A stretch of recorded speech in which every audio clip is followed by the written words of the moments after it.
How to delete Amazon Flex account. Hello everybody and welcome to our channel. Today you're going to learn how you can delete your Amazon Flex account. So please watch till the end to properly understand the tutorial.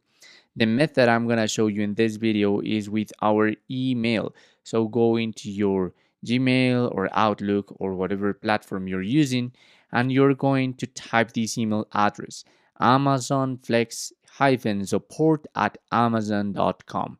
There, as a subject, you must to type delete flex account, and there here in the body of your email you must to request that you want to delete your account, also specifying perhaps your username or the details or reasons why you wanna delete it.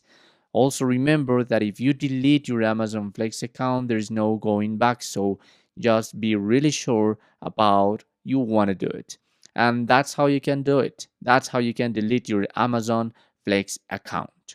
Thanks for watching.